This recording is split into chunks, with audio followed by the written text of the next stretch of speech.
welcome to Turn the Page, the official podcast of the Syosset Public Library.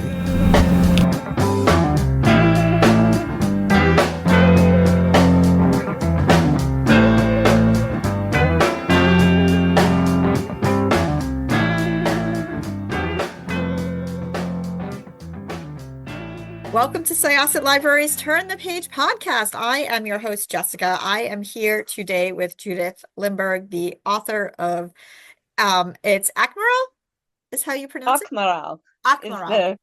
Yes. Yes, which is just a really interesting book altogether. Fictionalized historical fiction. I cannot describe it well enough because it's a story. It's almost a story of the Amazons, but it's not exactly. And the research that I've done just about you and in general is you came to it in a very interesting way. So, Judith, first of all, welcome. It is a pleasure to have you. It's a pleasure to be here. And why don't you tell us, first of all, a little bit about AKMARAL and what her name means, because it's very significant to the story, and where you came about writing this book. So AKMARAL is actually a name that is originally from Kazakhstan, and Ak means white and Maral means deer. And if you look at the cover of the novel, which I will hold up for those who can see it, there is a shape on the cover that is called the flying deer. So AKMARAL, it takes place in Central Asia. Kazakhstan is one of the several modern countries where the story takes place, but it's so long ago, 2,500 years ago. So none of these countries existed in any form that we can understand at that time. And she is descended from the Amazons. So you're right. It is a little bit about the Amazon warrior women. And anyone who knows their ancient Greek stories of Homer and so on, they will remember that the Amazons fought in the Trojan War and battled heroes like Heracles, Theseus, Achilles, all the famous heroes, all of whom basically seduced or defeated them, because that's how it goes in ancient Greece. But in fact, they continued to survive after they were defeated in the Trojan War. And AKMARAL's people are descended from those same Amazons who, after the war, fled across the Central Asian steppes and eventually created a new tribe called the Sauromatae. And the Sauromatae are a tiny footnote in ancient Greek history. If you read Herodotus, book 4, that's where the kind of core historical aspects of my characters are drawn. The Sauromatae are living in the high peaks of Central Asia in a place called the Altai Mountains. And AKMARAL's people, just like the ancient Amazons, have a stringent requirement that everyone of their tribe, men and women both, must kill in battle before they can wed. And that is actually drawn directly from Herodotus, but I kind of moved it ahead several generations because this new tribe had men and they lived with men, and they evolved from those ancient legends of women who lived alone. So it was a really interesting idea to me to explore a time when men and women were both required to face battle and warfare. Not, the unlikely woman who wants to do that in a culture where it was, forbidden, but actually required to be a warrior. Yeah, that was really interesting to me. And I found just the whole story in general interesting, because one of the things you do really well, and it's one of the things I wanted to just kind of talk about, is, you marry a lot of AKMARAL's strengths, as a warrior with compassion. And that's not really something you normally see in a story like this. I mean, it's very easy to make the warrior and the leader the bloodthirsty, leader who must do what she must do, which in a way, yeah, she does. But that's not really the story you're telling. You're telling the story about a very competent warrior who leads with compassion as well. And I thought that that was extremely important. Thank you. Yes, that was one of the big appeals for me. I actually, when I was writing this, I was really surprised that this particular topic drew me in, because I am not a violent person. I don't want to hurt anything. I literally rescue, insects that get into my house. And I was also wrestling at that time with raising little boys. And even though the inspiration for this is very complicated and has a lot to do with history and archaeology, which we can get into, I was also raising these two little boys who like nothing better than to beat each other over the head with Nerf swords. And in fact, my youngest one thought he was a knight in shining armor for about 3 years, from he was like 2 or 3 until he was like 5. So as much as that sounds kind of funny and cute, it was very distressing to me as a mother to kind of think, what's going to happen? I'm raising these two little violent kids. They're absolutely lovely young men now. But I really wanted to confront my anxiety about violence in a way that I could relate to a situation where a woman like me, who is inherently against violence and harm, in what circumstance would I fight and perhaps kill? And honestly, the inspiration came from knowing that if anyone tried to hurt my children, I would kill them. That's a bit blunt, but thank God never happened, so I'm good.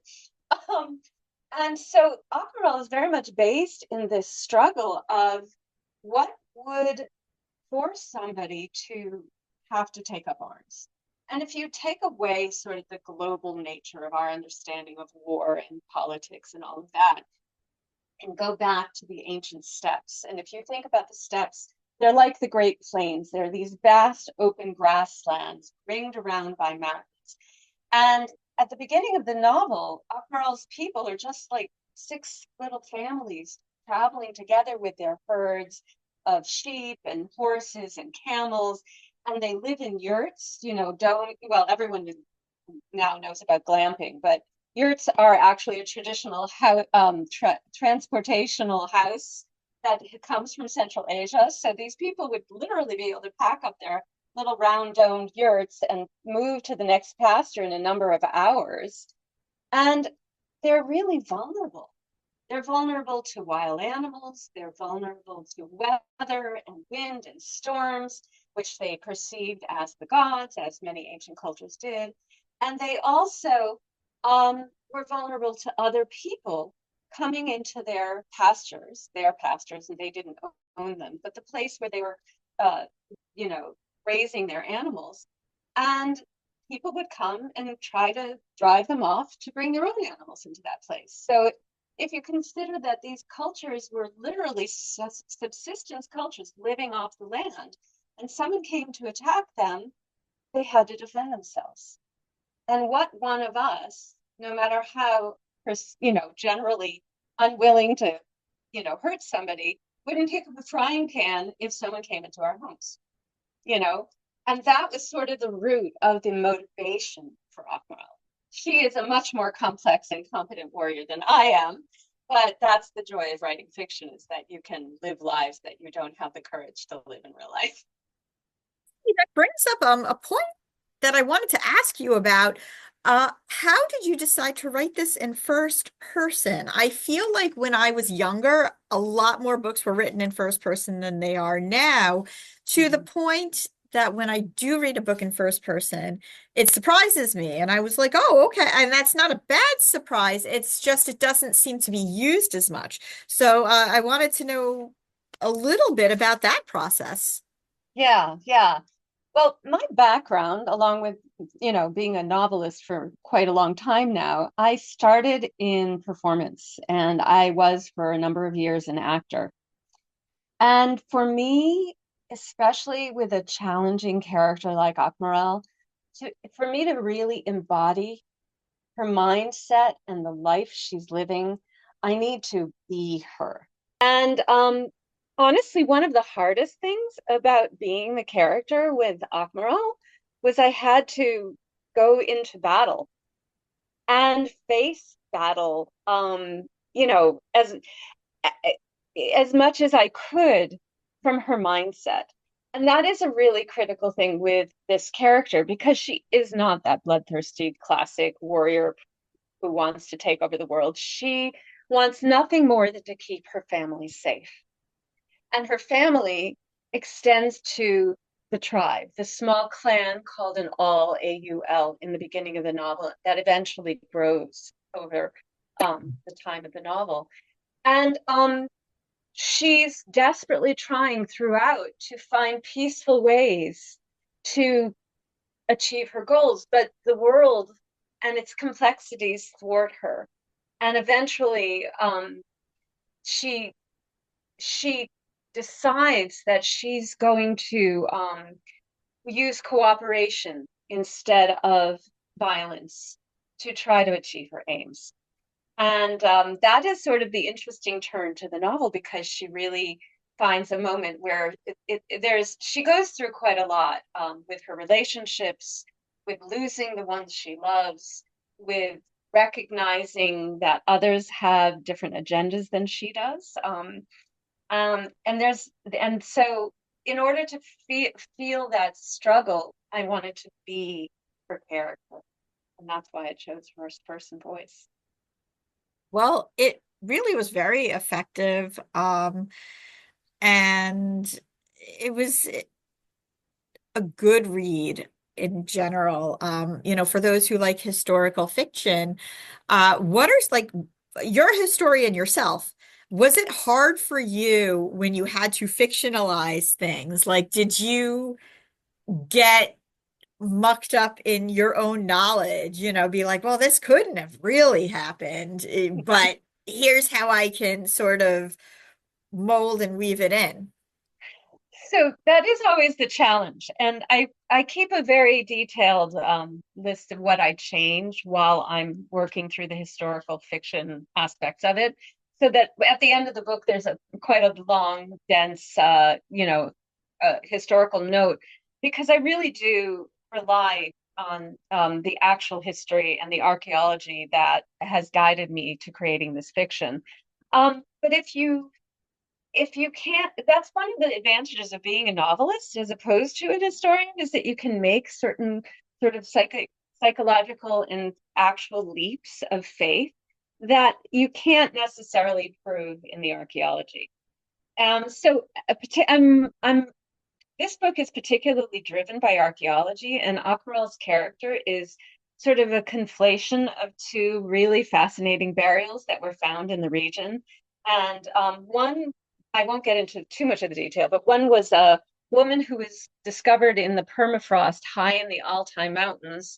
And it seems that she was some kind of a shamaness or priestess. And she had this crazy, abundant, grave goods, and horses were sacrificed to her and all this stuff. And then there's this other burial that was found in Kazakhstan, um, where for many, many years they thought it was a warrior man, because along with all these amazing grave goods that in many ways mirrored the first grave that I was working through, but this character was buried with a sword and a dagger. And the burial was discovered before DNA evidence, and there was not enough DNA to test in later times. So they all, at the time, said, well, they've got weapons there. It must be a man. But more recent discoveries and understanding of archaeology say that, in fact, this probably was a woman. And that also got me starting to think, well, who is this warrior woman and who is this woman priestess? And I sort of combined those characters to create a woman who goes through stages of her life. She starts at the beginning as a young girl who's simply doing her duty. It's like we go to school, she learns to be a warrior. That's what her life's plan was. And her only goal is to do well at that job and to go through life stages. And she does do well, very well. And eventually moves into the stage of being a mother. But the complexity of being a mother when you've been a warrior is, you know, her her focus is by necessity turned toward nurturing in a very different way. And her partner, in fact, is an outsider who doesn't fully understand the cultural norm that AKMARAL is used to of being equal. He puts her in the more traditional place of you don't have the right to be in charge. And she doesn't know how to handle that. And that causes friction and challenges for them as well. And eventually she evolves into becoming the leader of their people. Thank you so, so much. This was lovely. It was lovely to talk to you. Thank you. Once again, this was Jessica with Syosset Libraries Turn the Page podcast. Our guest was Judith Lindbergh, the author of AKMARAL, and also what was your other book that you My first novel was The Thrall's Tale. It came out quite a while ago, and I'm in the process of reissuing it again, which is exciting. But my first novel was The Thrall's Tale about three women in Viking Age Greenland. And it was published by Viking back in 2006. So my books take a long time. Well, we look forward to what comes next. And thank you so much. And we are going to close this chapter. It's time to close this chapter of Turn the Page. Join us for the next episode.